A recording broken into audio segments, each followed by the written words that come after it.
this meeting to order of the Community Policing Advisory Committee for Wednesday, November 12th, 25. This meeting is live streamed on the town's YouTube page to everyone. Are there any declarations of pecuniary interest? No. None noted. Item 3, amendments and approval of the agenda. Through the chair, I'd just like to give an update on the community resource position come 2026, maybe at the very end. All right, thank you. Do I have a motion that the November 12th, 2025 Community Policing Advisory Committee meeting agenda be approved as amended? Moved by Councillor Luna, seconded by Jackie Hibbert. Any discussion? All in favor? Carried. The acceptance of the minutes. The minutes were circulated. Any questions out of the minutes? All right. The recommendation is that the September 17th, 2025 Community Policing Advisory Committee meeting of the minutes be approved by the committee and signed by the chair and secretary. Do I have a mover? Moved by Councillor Edney, seconder. Robert Zesner. Am I pronouncing that right? Pretty close. Oh, okay. That's right. All right. Any discussion? All in favor? Carried. Correspondence. 5.1 budget and 10-year capital outlook. Yeah, so I'll start this by giving some support. Yeah. It numbers. So just so the committee is aware, every year our contract provides that the town of St. Mary's is to provide for all costs of policing that Stratford expends to provide policing in St. Mary's. The contract has a process in it that says by the November 1st of every year, the police will provide us with their annual estimates and then we'll work towards a 5-year capital plan. In practice, over the last number of years, there's a bit of a different sequence that our contract didn't contemplate, where the police have to draft the budget, have it approved by the board, and have it considered by city council before the town would receive it.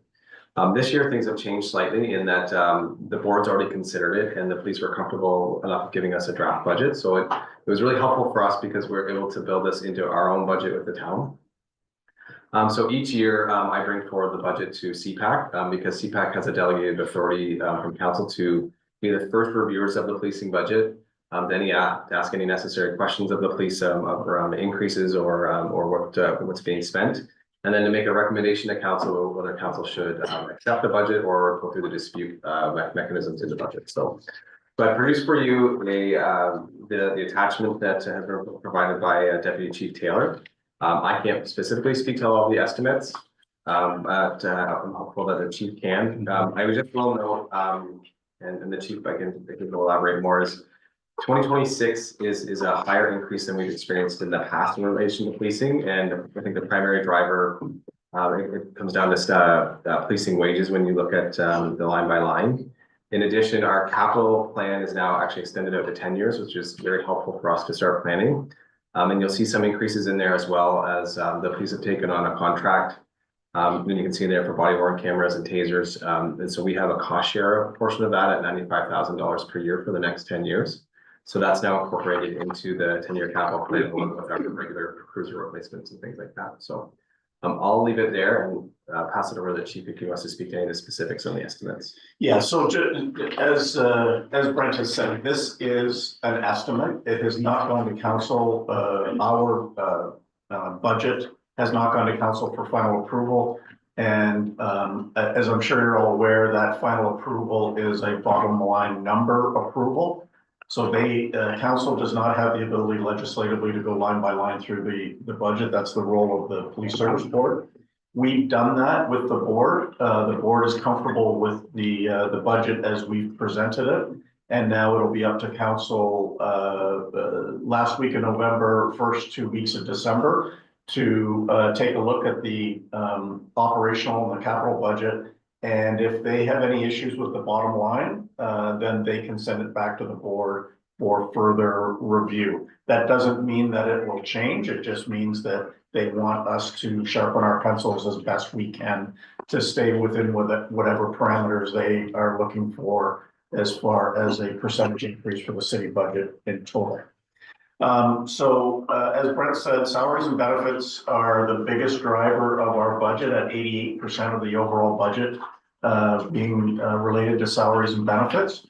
We have cost containment is one of our priorities and one of the board's priorities. So we recognize that the cost of policing is significant on the municipal budgets, and that we have to, take a very hard and fast look at what our needs are versus what our wants are. So we've really focused on what the needs of the police service are and the needs of the front line from an officer safety and a community safety perspective. So one of the things that I had Mark look into was a contract for body-worn cameras, personal issue police radios, because we were having all kinds of issues with our portable radio sharing system that we had set up, and our tasers. And our tasers have been lifespan out. They are no longer able to be repaired. And there's so much more officer safety and community safety functionality in the new iteration of the tasers that we thought it was best to enter into a fulsome contract. So we've entered into a 10-year contract with our service provider for all of those pieces of equipment. And that, I don't know the exact number. If Mark was here, he'd be able to tell me, but it's pretty close to $7 million over the 10-year period. So it's a significant cost. But what that allows us to do is constantly replace items as they get broken or for some other reason malfunction, so that we will never be without equipment. What we found was, and a good example of this is the Wildwood drowning that our officers went to, where the officers immediately rapid deployment to try to participate in the rescue efforts, and a couple of our tasers got damaged from water in the process, right? So that impacted on our ability to have enough tasers to be able to deploy to our front line. So now in this new world order, those tasers would be replaced immediately under this contract. So we would never have the downtime and the lag time to have those replaced, because we have a contract to have a number on site on an ongoing basis. So while it's costly, I think it is beneficial to everybody. And it obviously adds to the capital expenditures for St. Mary's, Purcell, and the city of Stratford. We've become a very young police service very quickly. And I'm sure these two can attest to that. We currently have, what's that? You're the old police now. Yes, early ever. So we have been on a bit of a hiring binge.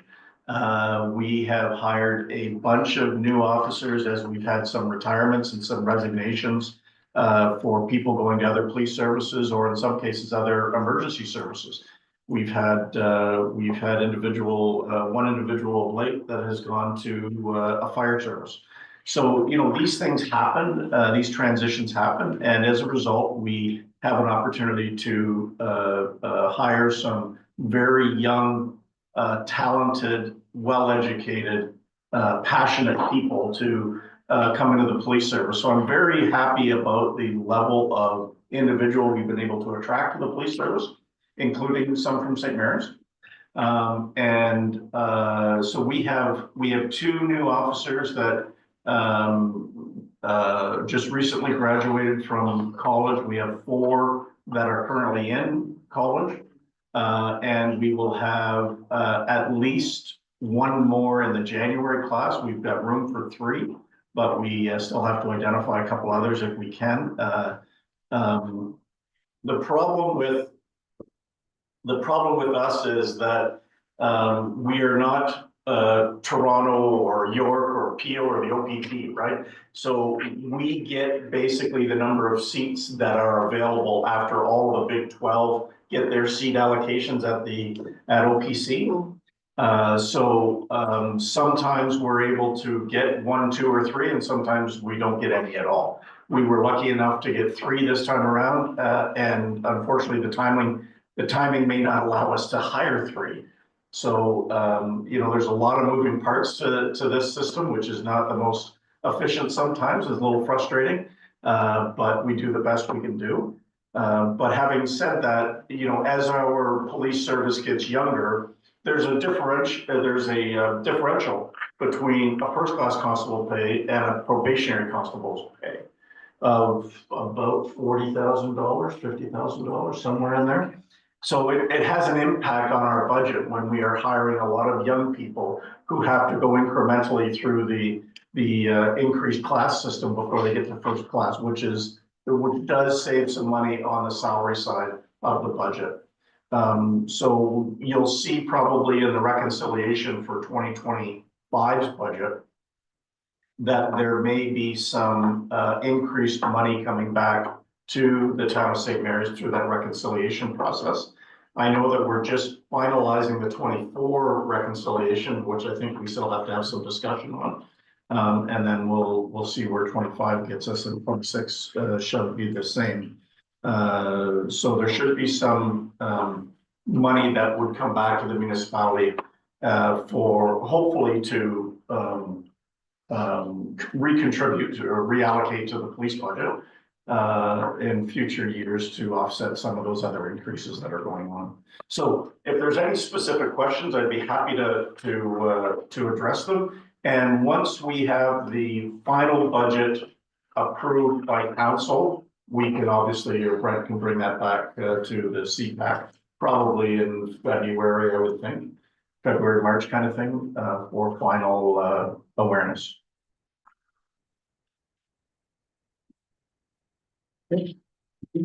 Councilor Luna. Just noted 2 things, Chief. I'm just curious, prisoner meals has gone from $100 down to $39. That's like a drive-through McDonald's. Like, how do you feed prisoners on $39? Well, I'm not going to speak to what's in the budget, but I will say that you've probably read a lot of the news over the last year or so about the bail system and the issues with the bail system. As a result, we don't detain people in custody nearly as much as we used to. So we do have a contract with McDonald's to provide prisoner meals. And suffice it to say that with the current legislation that's in place that allows us to detain people in custody or requires us to release them, we have to release more people. So we don't hold people in custody nearly as much as we used to. And whether that's a good thing or a bad thing is up to you to decide. But legislatively, we have to follow the legislation. And when the legislation says thou shall release, we need to release. And as a result, our cost for prisoner meals goes down because we just don't have them in custody as long as we used to. I just thought it was funny that we could. Yeah, I noted that too. Mhm. Any further questions? Just have one more. Councilor Luna? I wonder, Brent, can you remind me what we were at with the OPP when we left them? Yep, so we were at, in 2017, we were paying $1.16 million. So I think that just with CPAC's aware, we did share with council the global number when they reviewed the first version of the budget on October 21st. And I don't know, Councilor Luna, Councilor Annie, forgive me if I provide this incorrectly, but I think the general sentiment is that yes, $1.6 million for policing next year is more than it has been ever in St. Mary's. But to contrast that against the level of service we actually receive with, one cruiser 24/7, a community resources officer, and then all the support, the corresponding cost to purchase that just under the old OPP contract system would have been significantly more. And we know of our neighboring municipalities who are with OPP, they're facing very large increases from the OPP to the point where they need provincial funding. So yes, policing is higher, but service level we receive is also significantly higher and not, I don't know how to say this in a politically correct way, but the value for dollar is significantly better than we would see in our other service. So I think that council was complimented. I think you're right. That was the It's fair. consensus. Yeah, yeah. We Well, also I had, believe we'd be way over 1.4. Oh, yeah, we'd be percent well into the right twos, yeah. now. and we I had think Park it's Patrol wouldn't great have many of those other Yeah. programs, so. Yeah, there's no doubt. So if I could just add to that, and piggyback on what Brent said, you know, there's three core pieces to policing. There is cost, of course, there's service delivery model, and there is local governance. So and all three of those move in inverse proportions sometimes, right? Mm. So if you want to have your local say in how your police are providing the service to the public, then you need to have that local governance piece, which may raise your cost a little bit if your service delivery expectations are up here, right? And so we have to always balance those three pillars off against one another. And we've been working very hard to do that, to maintain the service delivery that St. Mary's wants, to cost contain as best we can, and to participate in the local governance model that's currently in place, like we are here at today. Councillor, If I can just make a little quip, you created that expectation in us because honestly, we didn't have a lot of expectation with what we were receiving from the OPP. So good job on you. Yeah. Okay. Thank you. anything further? Yes, I have a question. Contracted services, remind me again what that is. Contracted services is our IT support. Okay. So we have, there's a couple of components to that. The Stratford Police Service belongs to a partnership with Waterloo, Guelph, Brantford, South Simcoe, and us. It's called ESCO, the Emergency Services Cooperative Ontario. And those 5 services contribute to our police-related software pieces of our IT. Then we have our own individual responsibilities for each service to deal with the hardware pieces, the installs, the cars, the desktop computers, all of that stuff has to be done. And we choose to contract that out rather than hire a staff member to do that. Okay. And we have explored other options like partnering with the city on providing that service. And of course, there are security issues that are related to that. And we have decided to stay with our contracted service and sign a new contract. So that amount you're talking about is for that contracted service. ESCO, just so you're aware, the police chiefs of the 5 services have gotten together and decided that they would start to treat ESCO like a business to provide some revenue for the police services to offset some of the increasing costs of IT. And there are a number of police services in the province who are looking for options other than what's called Optic, which provides all of that other stuff on the provincial level, because they weren't seeing the value for dollar and the service delivery that they wanted. So we have decided to start to build a costing methodology to be able to contract those services out to other police services or emergency services that are looking for that progressive IT software piece. And that has been very successful so far, but we're really crawling at this point because we want to make sure that our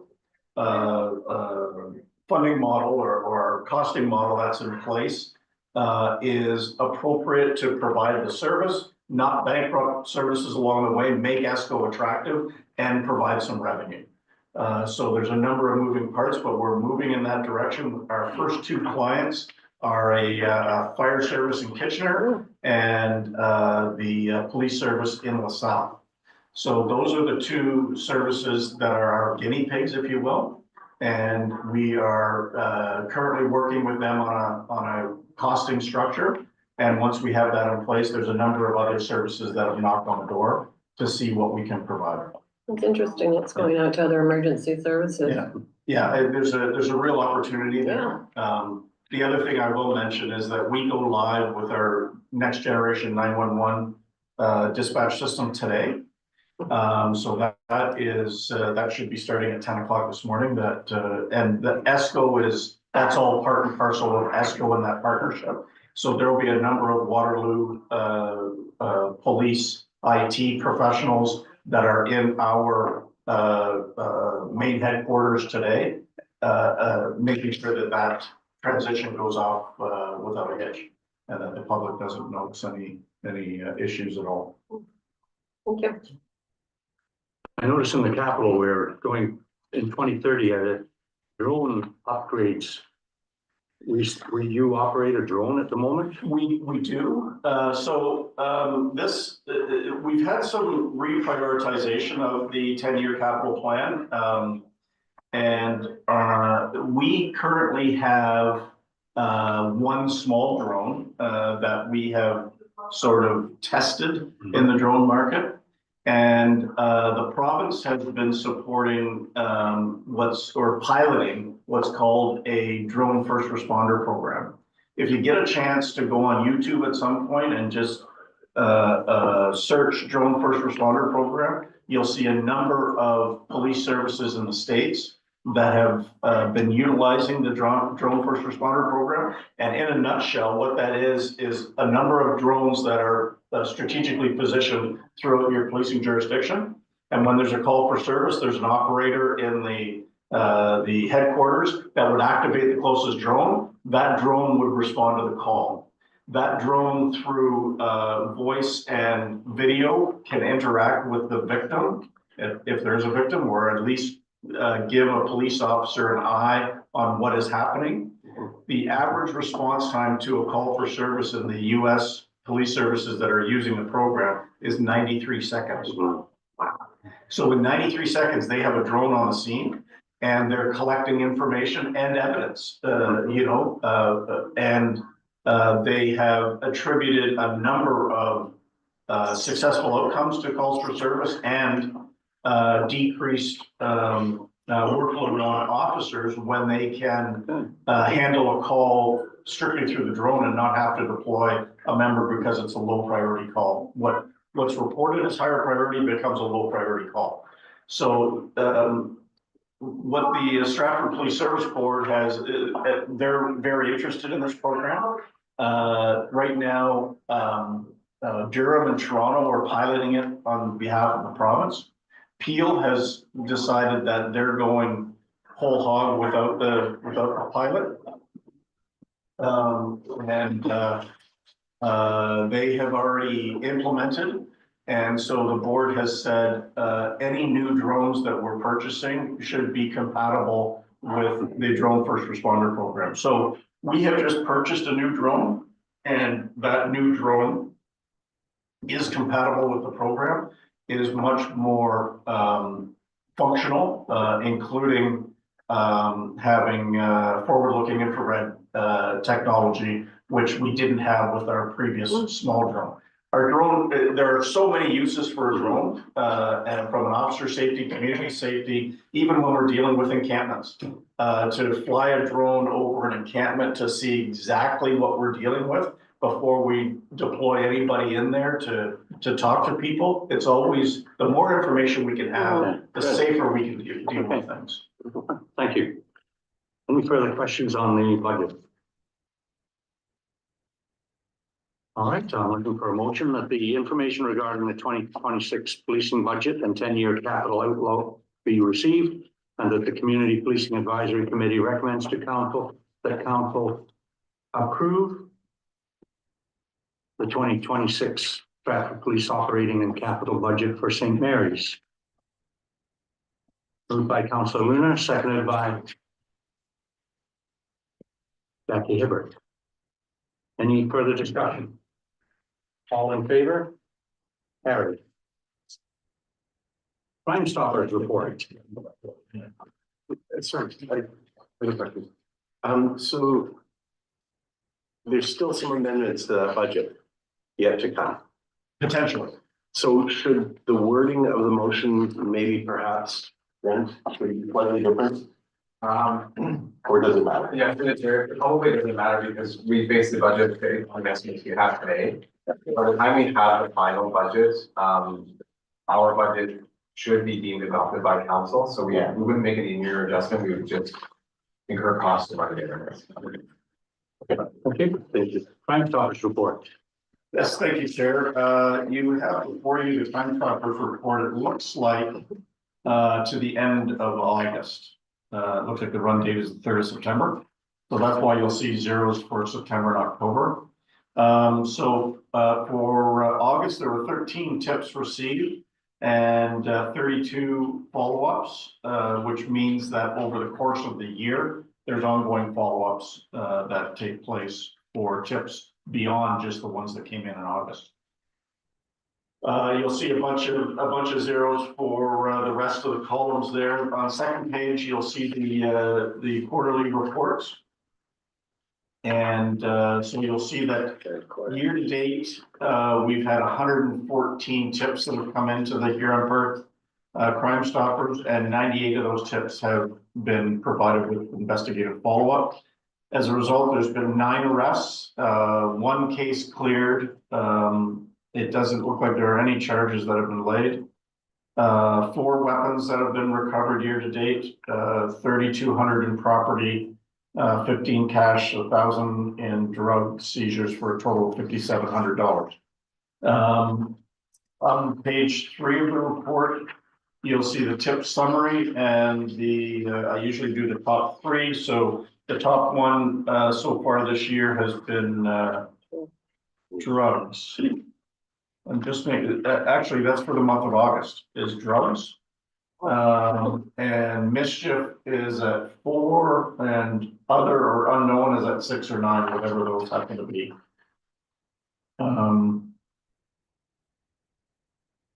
Yeah, I don't see many that are totally out of the ordinary.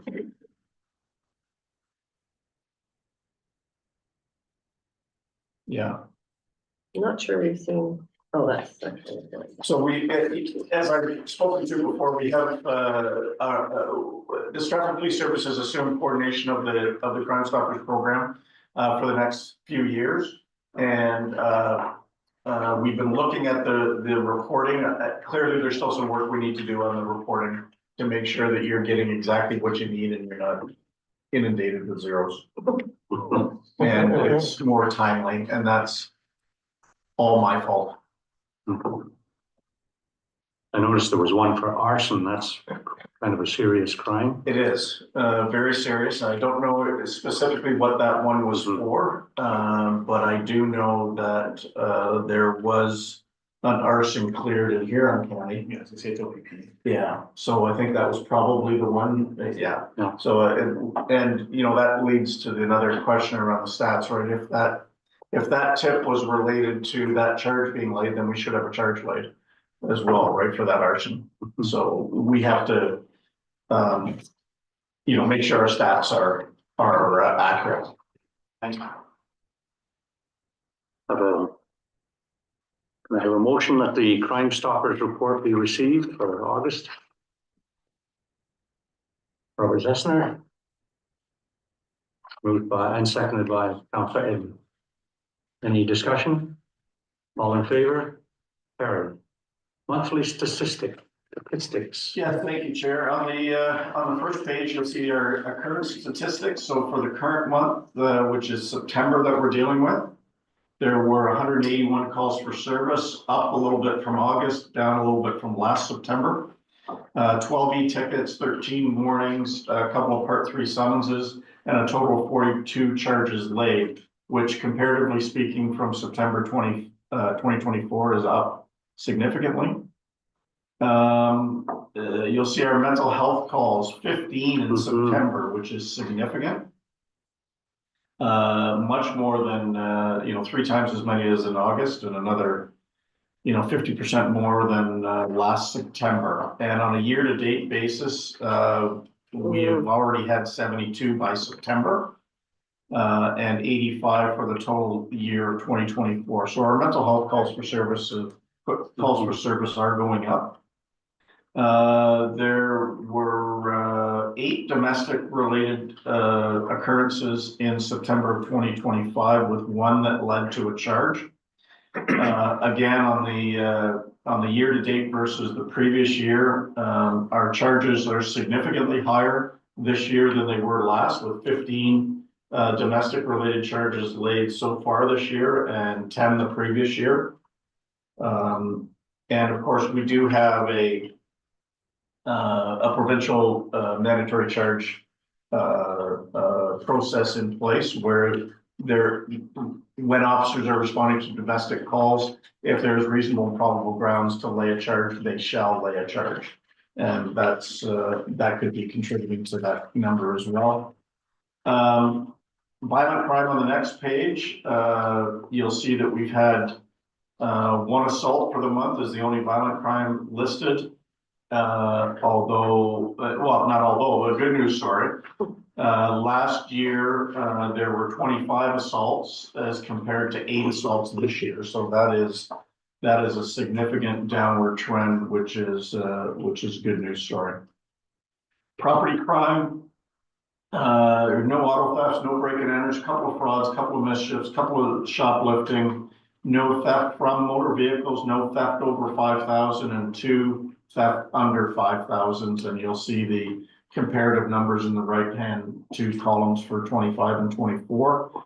And then on drug and alcohol for the month, there was 1 drug offense. And we're basically on par with last year with respect to those numbers. And then on the second last page, motor vehicle collisions, there were 4 in total in September. I would think that you're probably going to have more. There was 1 personal injury to property damage only, and 1 hit and run. And of course, those hit and runs most often take place in parking lots, and they're people that ding other cars and leave the scene. They're not hit and runs of pedestrians where there's significant injuries or death. And then the top 5 e-tickets, as usual, speeding, no currently validated permit, and in this case, drive while suspended and careless driving permit as number 3. Down at the bottom of that page, you'll see that there was 1 ride program with 160 vehicles stopped in the town of St. Mary's and no charges laid, which is good news. And on the last page is all of our member development, lots of training going on. Again, as we become a younger police service and there's a lot of transition, we have to train people to take on roles that other people had, or make sure that they're trained in being able to comply with this. And I'll talk about this in a minute. If there's any acronyms there that you don't that you want to talk about, I'd be more than happy to assist. One in particular, second from the bottom, OACP-SIU-LECA Oversight Center. That's the Ontario Association of Chiefs of Police Special Investigation Unit / Law Enforcement Complaint Agency Oversight Seminar. And then you'll see our recruitment. This is mostly internal stuff. There's a couple of external competitions we've had on the go. And then you'll see the criminal record checks, specific and other thing, insurance requests, what have you, for St. Mary's specifically. So there was $1,550 that came in for the month as revenue to the city, or to the town, sorry. And then your community services unit report on the bottom with 6 community contacts, 1 school initiative, and 5 meetings that our community response unit members attended during the month. Just before I don't know if do you want to do the motion first, or do you want me to talk about this as part of that? You can do that as part. I just wanted to, there's been legislative change that has had an impact on policing and will have an impact on policing for the foreseeable future. Prior to this piece of legislation coming out, this is the Community Safety and Policing Act. And this is our legislative Bible that we have to comply with. And previous to that, it was the Police Service Act that was enacted in 1990 and hadn't substantively changed since then. So this is the new and improved legislation that we all must comply with. And we are currently working our way through this, as is the Ontario Association of Chiefs of Police and the Ontario Police Associations and each individual police service to make sure that they comply. We've been given till 2029 to fully comply with what's in here. And that won't be a problem for us, but I just want the committee aware that there are changes in the way we do business and the expectations of the way we do business that are contained in here that will provide us with some efficiencies, but will also provide us with some costs. So training costs, equipment costs, things like that, where you know, the province is really striving for consistency in police delivery throughout the province. So just to give you some perspective, there are 330 municipalities within 444 municipalities within the province of Ontario, and there are 43 police services. So, of course, the Big 12 and the OPP police the vast majority of those municipalities and the resident population. And then you have the rest of the police services that range from, you know, 10-member police services, you know, up to 100 or 200 in some of the smaller municipalities that don't reach the Big 12 number. So the expectation of the province is that all of those police services should be able to provide similar service delivery models to the public in their police service area of jurisdiction. Clearly, we'll never have a helicopter. We'll never have boats that are capable of going on the Great Lakes, and we'll never have airplanes. We'll never have true team like tactics and rescue units, hostage rescue teams, things like that. But what the expectation is that we have agreements in place with other municipal police services that have those services under their umbrella of service delivery, that we can, if the need should arise, that we could reach out to. That's always been in place, but there really hasn't been a structure for charging back for that service. So what this allows now is for a municipal police service, let's say Waterloo, who has access to a tactics and rescue unit. If we need that level of deployment, they will come to us where we have an agreement with them, and then they will be legislatively allowed now to charge us for delivering that service, which is not a bad thing. You know, it allows us to determine what we are capable of providing and sorry, I'm going to sneeze here. What we are able to provide financially and what we have the workload to be able to justify. So we used to have a K9 unit. And through a series of events, that K9 unit is no more. We've had significant conversations with the police service board about replacing that K9 unit.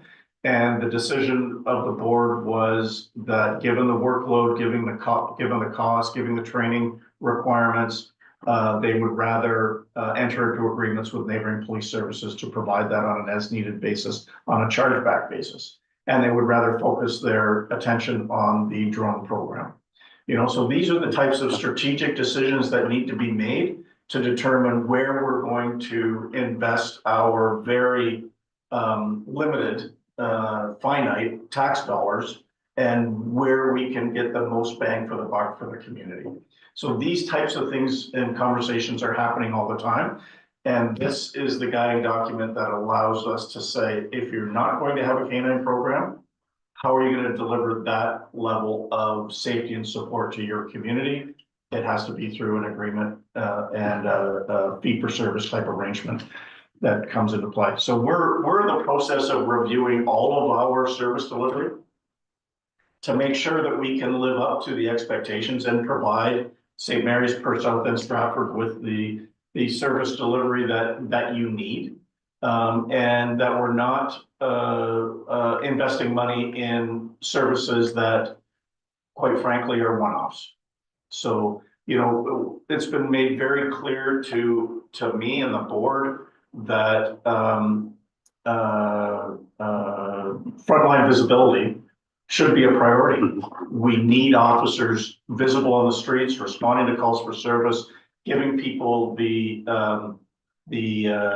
comfort that there are police available to them when they call, so that they feel safe and secure in their community. So that's what we're focusing on. So another part of that discussion has been where we are structurally trying to flatten the organization so that we can support more frontline officers to be on the street. So that's part and parcel, as well as why you're seeing increased recruitment and younger people coming on the service, with new people, new positions coming on the service, because we are actively flattening the organization to support frontline policing. I think that we're headed in the right direction, but this is going to take time, and some of those changes have to happen through attrition. So, you know, as we transition some management positions to frontline positions to support that model, there will be some delays or lags that take place for us to actually achieve that. So we are on an ongoing basis looking strategically on how we can deliver the service to the best for the public at a cost that is affordable. Thank you. You mentioned in the report about probably collisions because of the weather. Now,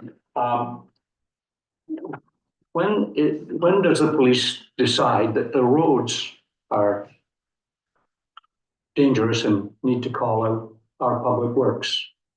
Who makes that decision? So we don't make that decision.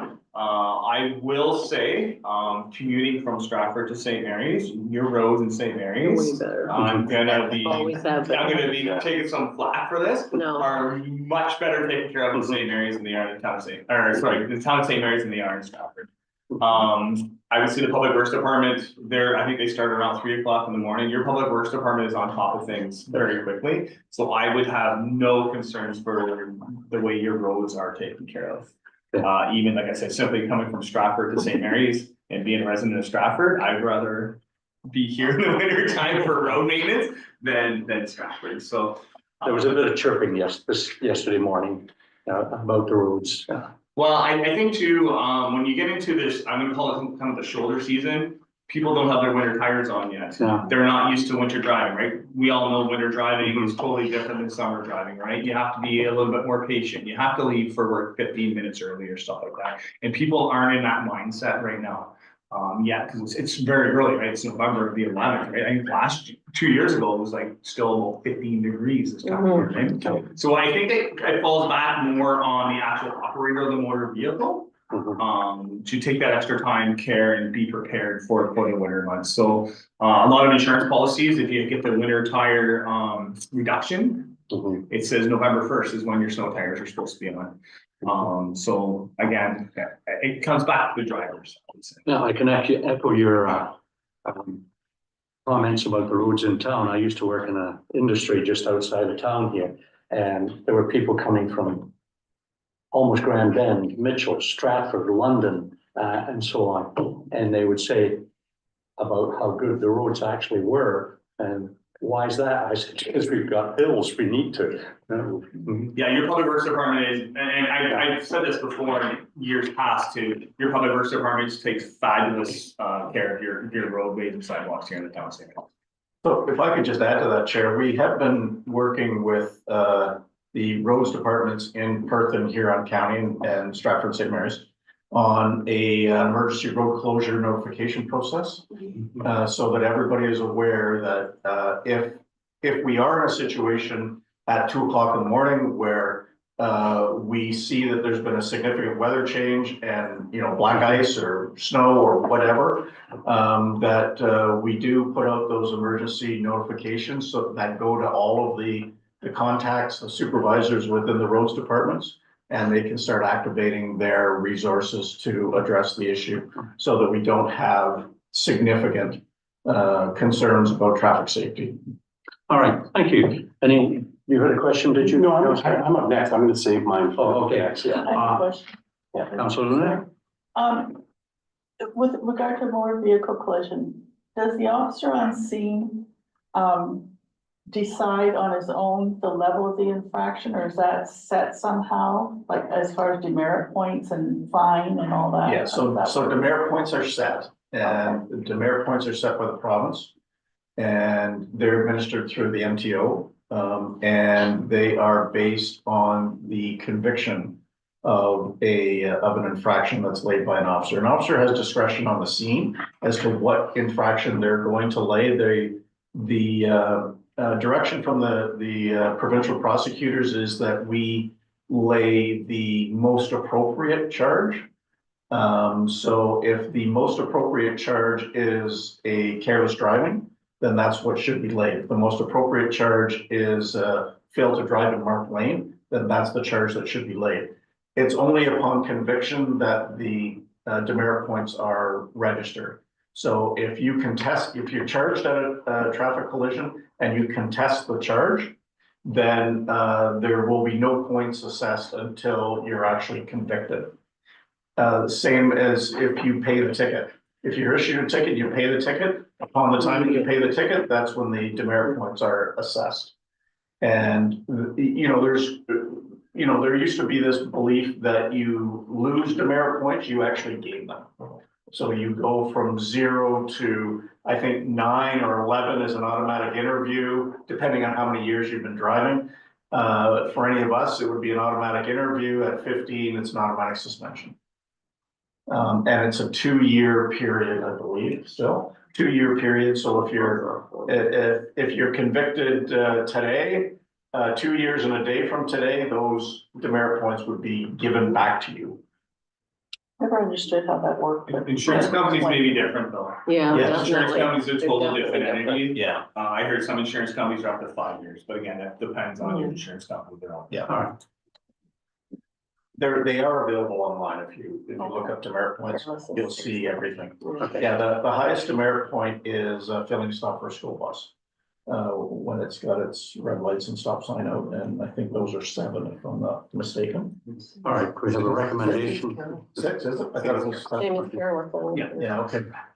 Recommendation that the September monthly police statistics report be received. Do I have a mover? Councillor Edney, seconder. Thank you, Hibbert. Any discussion further? All in favor? Carried. Councillor Edney, your Thank you. report.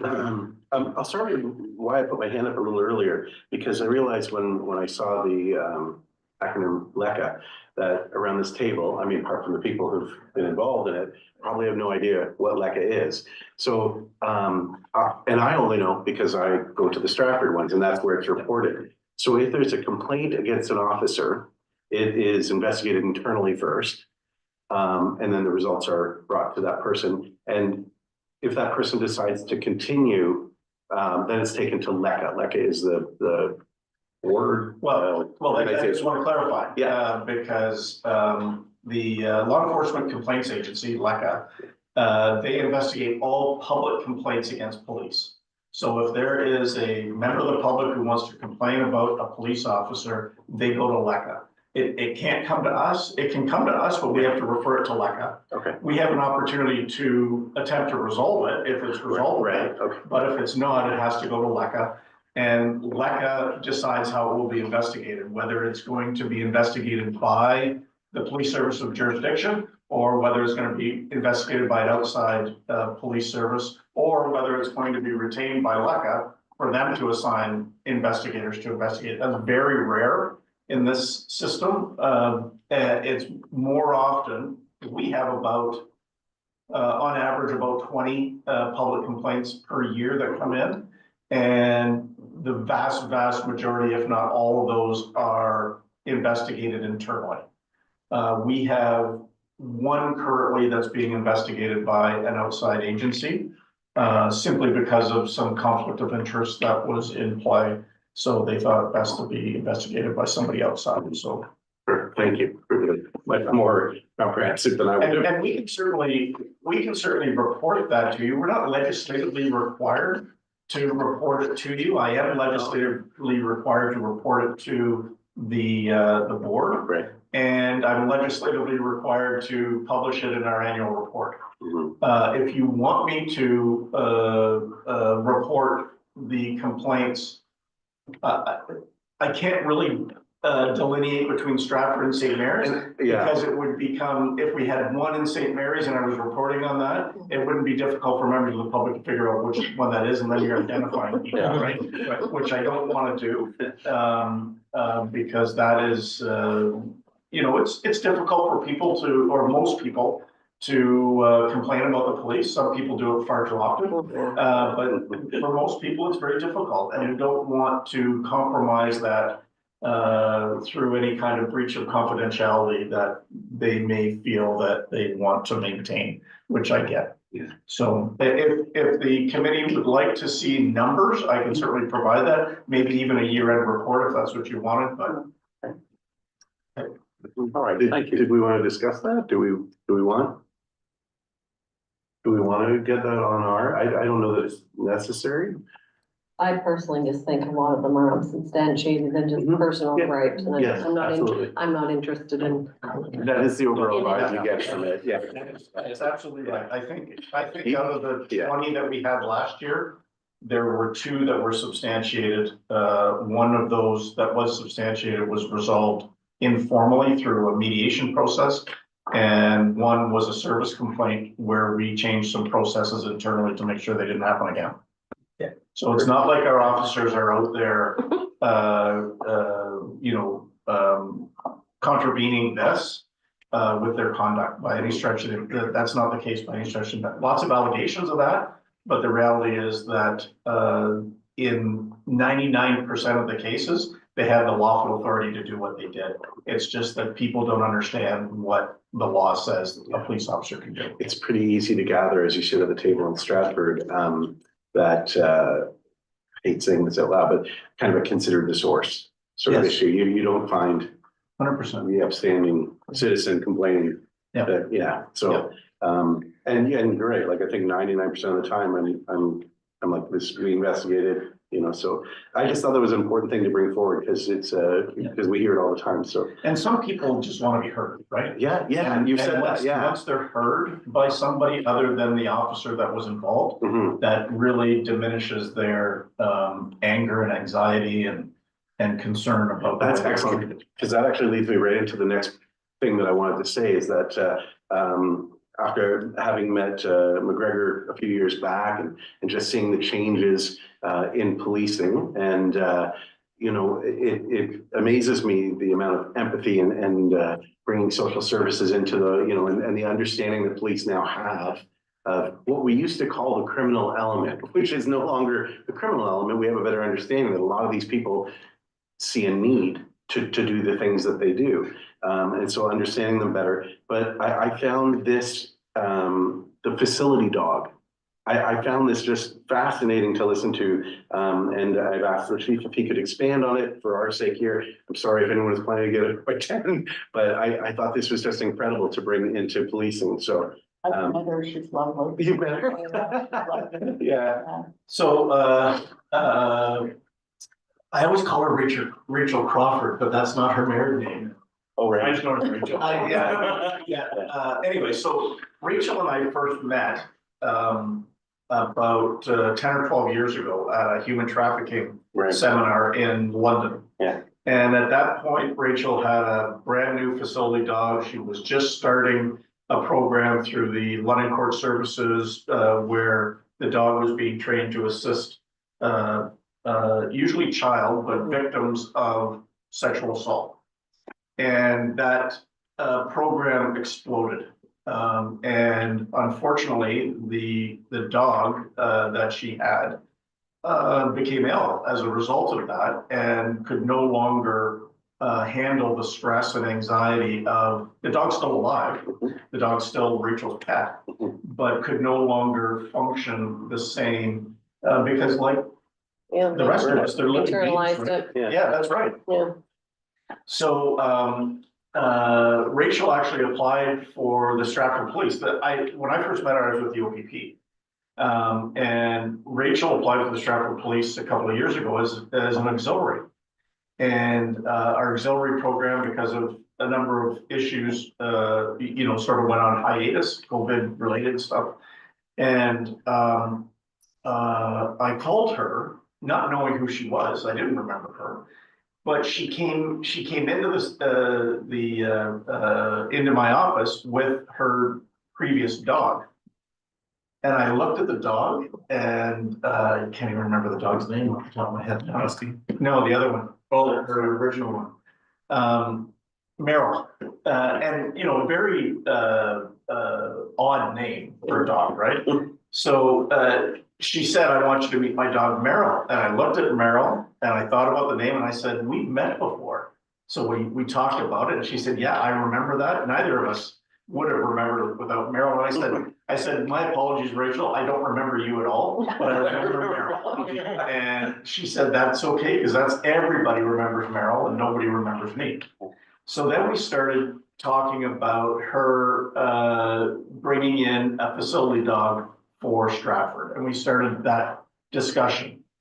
And Rachel works with an organization called National Service Dogs, and so we started the process of getting a dog identified for the Stratford Police Service, and I went through the process of getting the board's approval to fund it.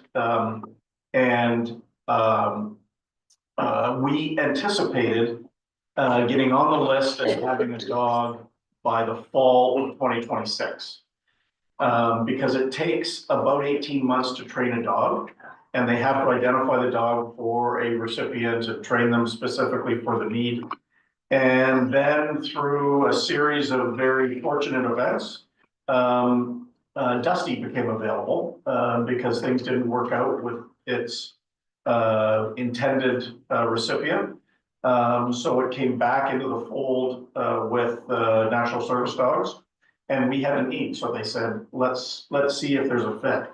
So we did some test runs with Dusty, and Dusty did fantastic. And so Dusty became the very appropriate fit for what we needed a dog to do within the Stratford Police Service, and things have just sped up.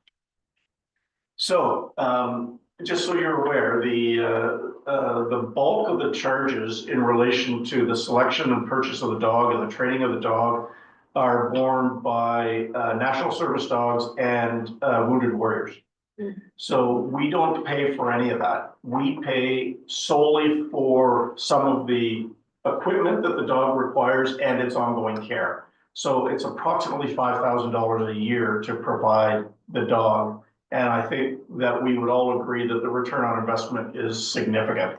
We've deployed the dog a couple of times to community events, and the reaction has been so positive. It is amazing the difference that people's attitudes are toward police officers when there's a dog that they can actually approach. Not a dog that's going to bite them, not a dog that's going to bark and growl and carry on. So, from the aspect of engaging with the public, the dog has been a godsend. And what we're doing with Dusty is a little bit different than what other police services do, because we're certainly not the first police service to do this, but we are the smallest in the province to do it. So what we've said is that we have to have Dusty do sort of multitasking. One is to support our members who have been exposed to trauma. One is to support the community and through community engagement and through some trauma support. The other one is to provide support to victims of sexual assault, domestic violence, and what have you, right? So we're really asking Dusty to do a lot, and we have to be very careful, and the handlers have to be very careful that we're not setting up Dusty for the same end result that Meryl had. And we have to be in tune with that. So we're in the process of training 3 members of the police service. One is McGregor. One is our domestic violence investigator, and one is a CRU member. So that we can get Dusty out and about in the community, and of course, Rachel is going to be there as the primary handler. The dog will live with Rachel. Rachel will be the one to coordinate his deployment, her deployment, Dusty his, or her, Dusty's deployment, and make sure that we're not stretching her beyond her capacity. So we're really looking forward to implementing. We've got training happening the next 3 days for the secondary trainers. So all the handlers need to be trained. But it's not nearly the training that is required for a police service dog.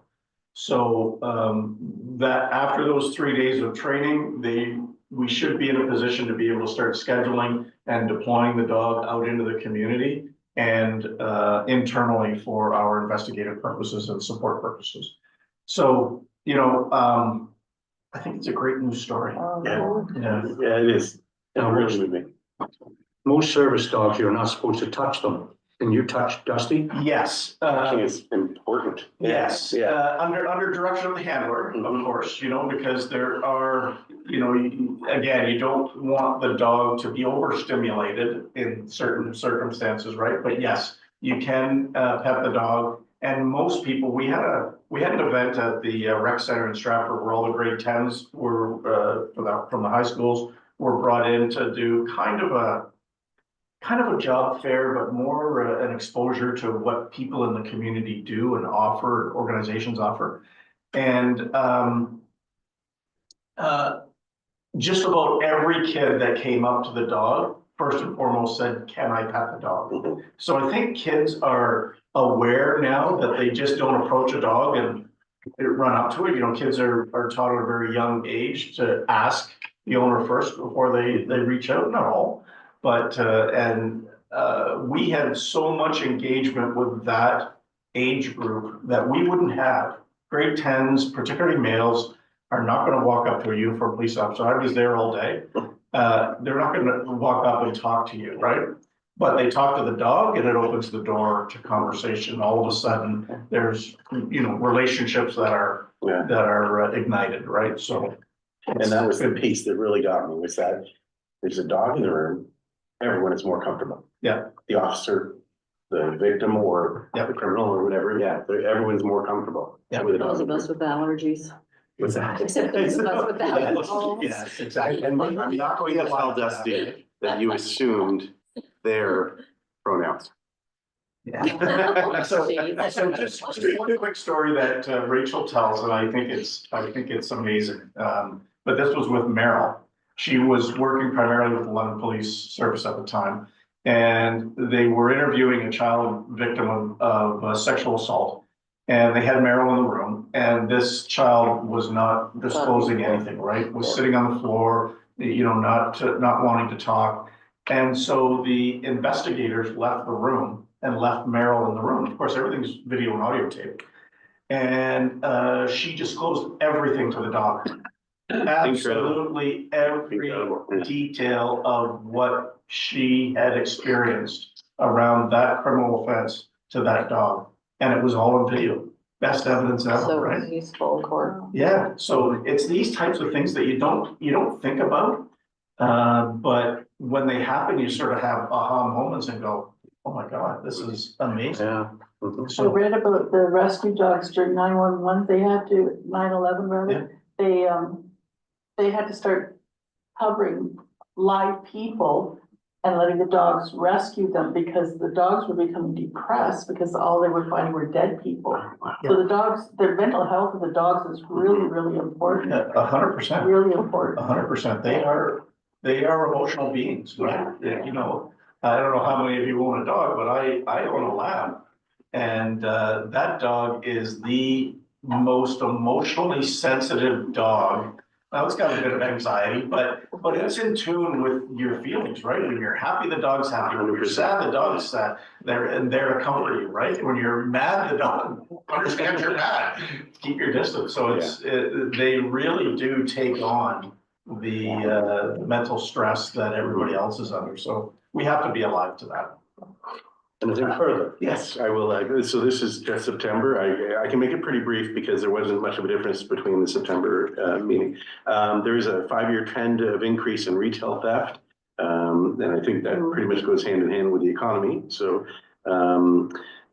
this is, and this next one were both reported in both months, but mental health costs continue to be high. And I have in quotation marks, especially in Stratford. 3 new taxi licenses were granted in September. AMO is advocating, now I'm into October, AMO is advocating for photo radar, especially in school zones. That was Martin who brought that forward. Hate crimes are trending down. And then again, I mentioned the mental health and the increase in shoplifting. And then the other big item was 17 George Street. And I put a few notes here, but the last one's the one that got me. So roof repairs, but parking, there's 14 cruisers and 7 parking spaces. This really speaks to how limited they are in the downtown location. And much to what she said earlier, visibility is the primary thing. And we talk about, having something outside of the downtown, but it appears the general public would really like it downtown in the core. So that creates a challenge in itself. And do you want to say anything about George Street? Yeah, thank you. Every time we increase the size of the police service, we create stress on the rest of the infrastructure that's in place, whether that is computers or telephones or equipment, little bit of equipment that we have here, all of this stuff, parking, all of it, lockers in the locker rooms. It's incredible how much stress adding more people to your staff causes in the infrastructure. And when you've got a very confined square footage to work with, it becomes difficult to provide people with a working environment that is positive. And a working environment can cause morale issues within any business. So we've been actively working with the city for a number of years on a number of options. And of course, moving up to 789 Erie Street was part of that Band-Aid solution to sort of get us to the point where we could get a new building or some kind of facility that would allow for the entirety of the police service to be under one roof. Because as you start to slice and dice, you begin to have inefficiencies and communication breakdown. And so I think we would all agree that being under one roof for a police service the size of Stratford would be the best scenario, but that takes time and that takes money. We're looking at a new bill for a police service to meet today's standards. We're looking at between $1,200 and $1,300 a square foot, plus the cost of land. And all of our consultants that we've worked with over the years are saying that we need between 30 and 35,000 square feet. So you can do the math, that's pushing $40 million. So a very expensive endeavor. So we're looking at a number of options. The Police Service Board has engaged a consultant to look at those options and come back with some specifics around the impact of each of those options. We hope to have that by the board meeting in December, that report, so that we can take a look at what we're going to present to council. Because at the end of the day, City Council has the legislative responsibility to provide the infrastructure for the police. The board doesn't have any money. We don't have any money. Any money that we have obviously comes from the taxpayer through council. So that's what we have to look at, whether we can, whether they're willing to allocate the money, whether it becomes a priority. And as these people know, the ongoing problems with 17 George are not ending. We continually are investing good money after bad, in my opinion. We've had a couple of minor ceiling cave-ins from water that has failed to drain off the roof. We've had a number of issues with the quality of showers and the maintenance of showers and things like that. And the place is just old, Yeah. you know? And I'm not sure if everybody realizes, but the Ministry of the Attorney General is also in that building, so they run bail court, family court, criminal court every day. Yeah. And when I started in 1999, they were talking that they needed a new building back then. Yeah, well, that Like the was, heating and cooling in that building is awful, it's just Yeah. awful. yeah, so that, there are consultants reports going back to 1999. Yep. So 1999, 2005, 2012, now 2025. So we've spent a lot of money on consultants reports. And over the course of that time, the cost of bringing the facility up to standard has gone from about 2.5 million to now 40 million. Yeah. So at some point you have to get off the bench and into the game because, costs are not decreasing. And yeah, hindsight's 2020. If you look at what happened to costs during COVID, they've never come down. Like some costs have, but others have continued to move up, and it makes it very difficult to prioritize everything that needs to be done, particularly when municipalities are dealing with significant housing crises. It's difficult, I get it, to invest $40 million into a police station, but quite frankly, those social services that are being provided, and police is one of them, is or are integral to the all-around safety and security of the population.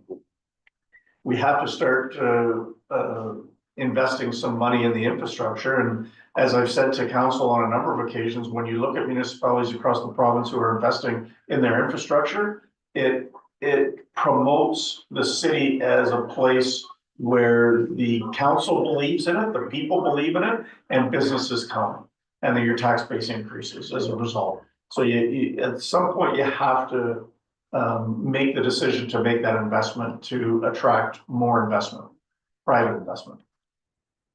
Thank you.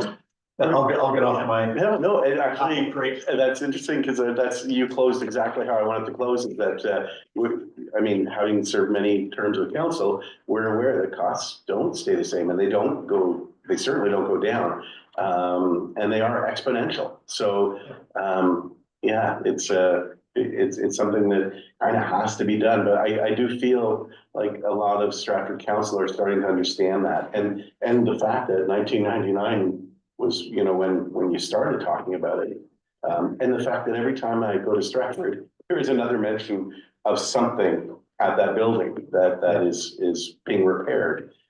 Yeah, our members, I would suggest, have been very amenable to some of the things that have gone on with that building, and they haven't made a big deal about it. Yeah. To their own detriment, quite frankly. Yeah. Like you have to identify things, from a court perspective, there's no private space for defense lawyers and accused persons to have private discussions. A lot of times they're happening out in the hallways and in the stairwells, and that's not appropriate. Yeah. There needs to be a much broader look at how we are going to provide the service to the public within the justice sector alone. I think the hospital's done a great job of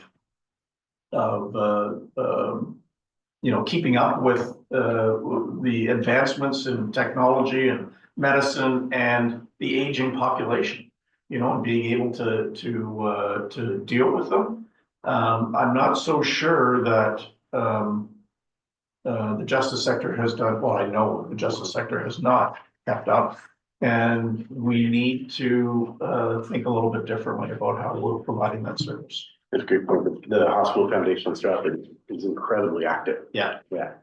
And I wish that we could do that. I wish we could go to the public sector and ask for money Is to. that something that's not allowed? Well, there's too many issues in relation to favoritism and, Mhm. you know, the Yeah. inequities in the enforcement of the law and stuff like that. It compromises our integrity, right? Yeah. So they don't like to do that, but you know, as policing gets more and more costly and maybe the government is gonna have to rethink that to some degree. I don't know. Yeah. But Thank you, Chief. And that's it for my report. All right. Thank you. when you're free there, you can change that. Right, okay. Mm. Councillor Edney moves that the Bradford Police Services Board Liaison Report be received. Do I have a seconder?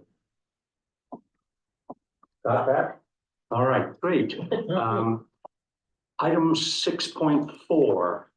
Yeah, so I just wanted to give everybody an update on where Community Resource Unit is going for 2026. There is a revamp being done in 2026. So as of January 2nd, Rochelle Willows will be the Community Resource Officer for the town of St. Mary's. I will be remaining in community resources, but going to Stratford. Also, the hours, we're going back to Monday to Friday, 8 to 4. We felt that served the community better. We tried something this year and we found that it wasn't giving back to the community as much as the Monday to Friday, 8 to 4, supporting the communities and the schools. So I just wanted to make the board aware of that, that Rochelle will be the Community Resource Officer in the town of St. Mary's for 2026. And that's our hours for the whole Community Resource Unit will be going back Monday to Friday, 8 to 4. Many people are gonna miss you, Aaron.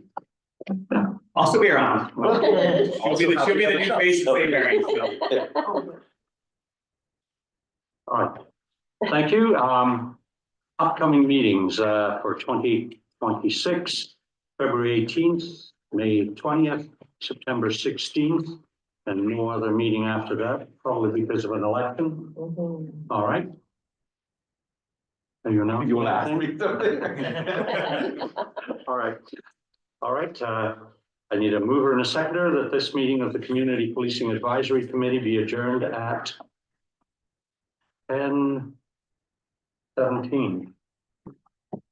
Do I have a mover? Moved by Councillor Edney, seconded by Councillor Luna. Any